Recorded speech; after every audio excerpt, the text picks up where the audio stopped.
Márcio, eu tenho uma pergunta pra te fazer, pra gente começar aqui. Eu lembro que o último podcast que a gente gravou, a gente fez uma pergunta que foi muito interessante. Aliás, eu acho que o Brasil inteiro viu a sua resposta pra isso.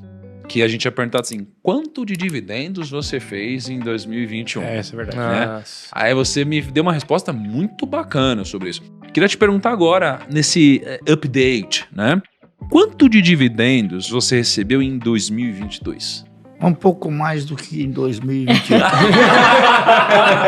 Adoro isso. Quanto é que foi a conta que você fez? Posso falar? Pode. 1,126 por dia.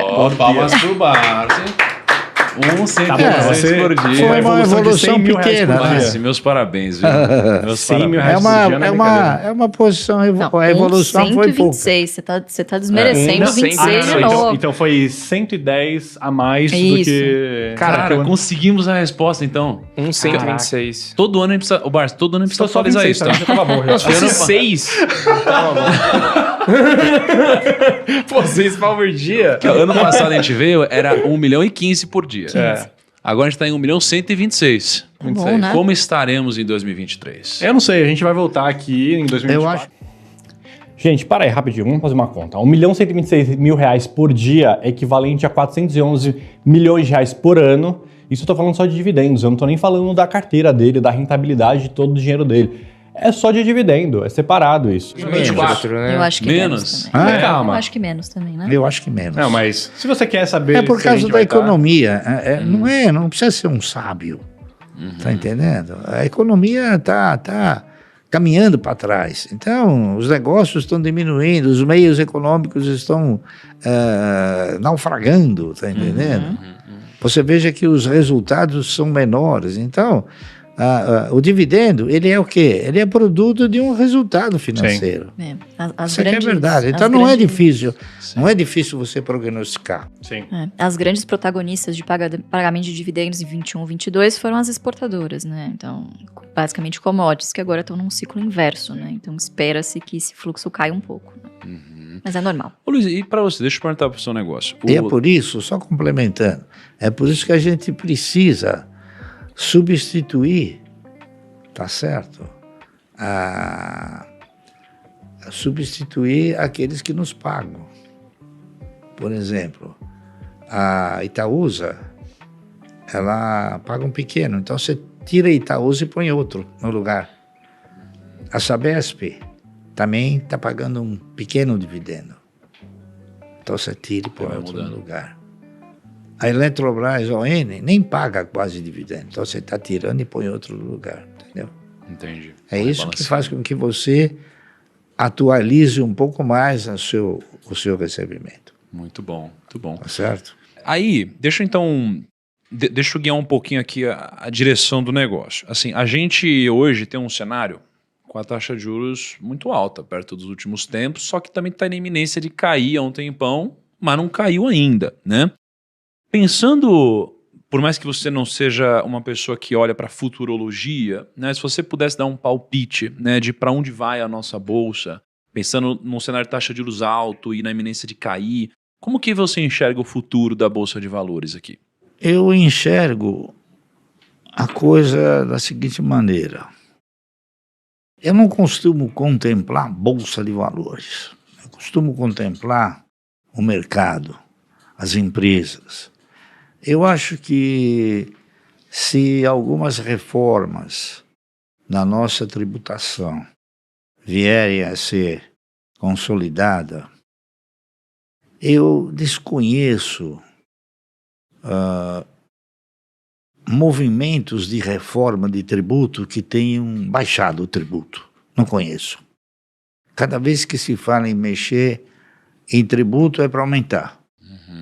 Então, me parece que isso também, esse tributo que está em análise, já prestes a ser aprovado pelo Senado, ele vai também revelar, tá certo? O que o cidadão paga, o que a empresa paga.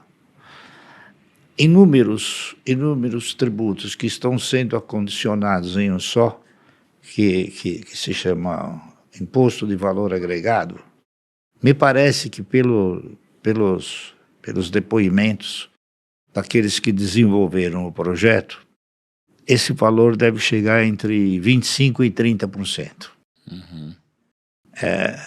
O país que mais tributa, se a memória não me trair, é a Noruega. Noruega, Dinamarca, não é isso? Que é em torno de 22, 23. É possível que o nosso seja 28. Caramba. Então agora vai ficar evidenciado que nós, não de uma forma só, mas distribuído em inúmeros tributos, nós pagávamos mais. Então, o que acontece? O país, ele só consegue, eu não digo o Brasil, mas um país, ele só consegue desenvolver uma economia se houver investimento.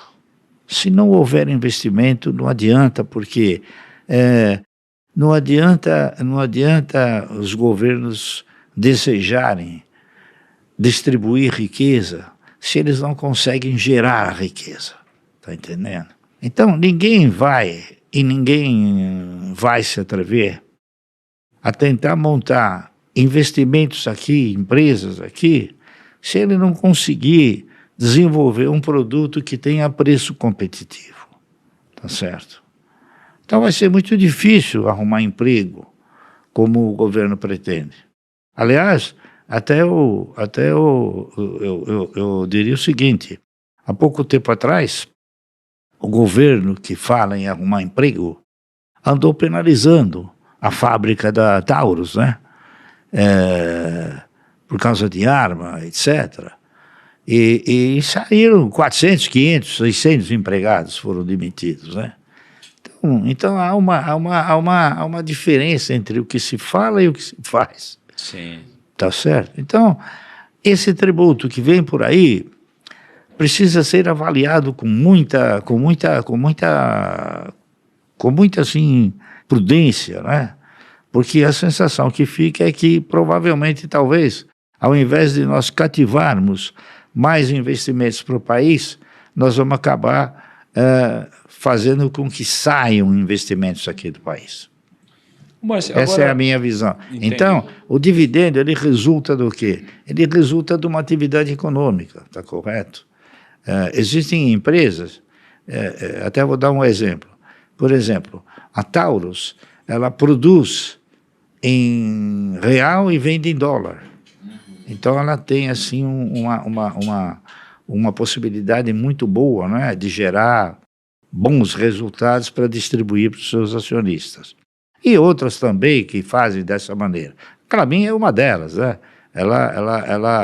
Ela tem custos em real e em algumas ocasiões ela vende em dólar quando ela exporta, né?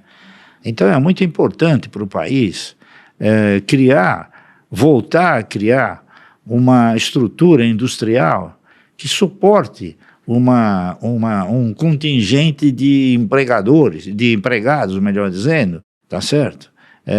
Que possa sustentar esse país. Senão, esse país aqui vai virar um país que não vai ter trabalho para ninguém.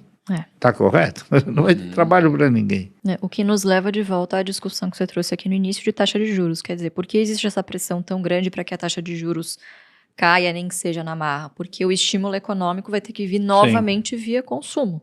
E ninguém vai consumir se tiver endividado.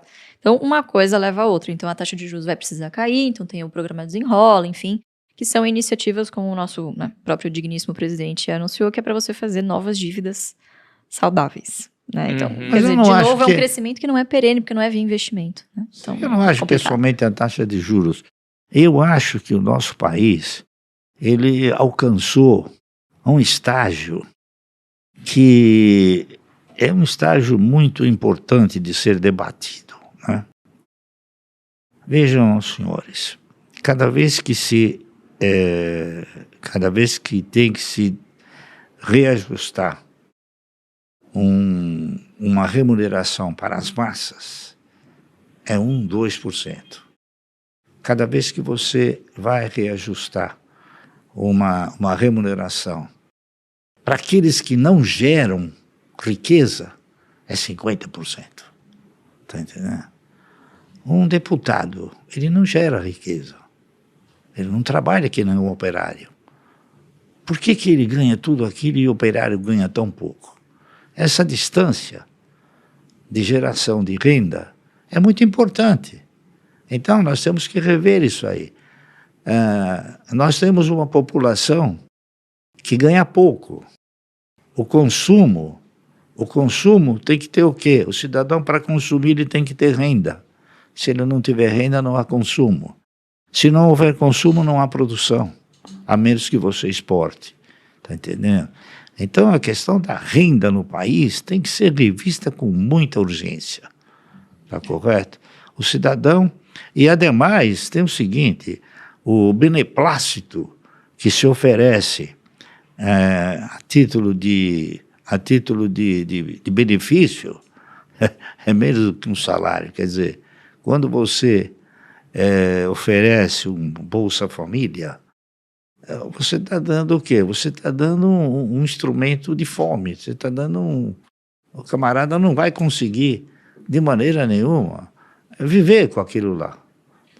A menos que haja um crescimento. Então, veja bem, se você for fazer uma análise muito criteriosa, quem gera renda nesse país ganha mal, muito mal. Então, ele não pode consumir.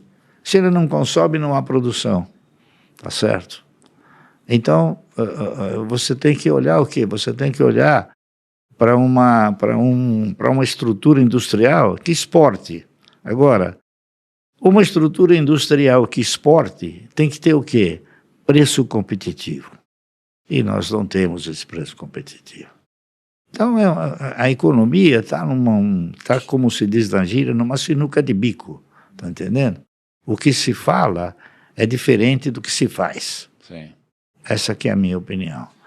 Os governos deveriam fazer mais. Ao invés de tentar aumentar tributo, seria reduzir custos. Tá certo? E isso me parece que vai ser muito difícil. E retornar para o cidadão, né? Que não acontece.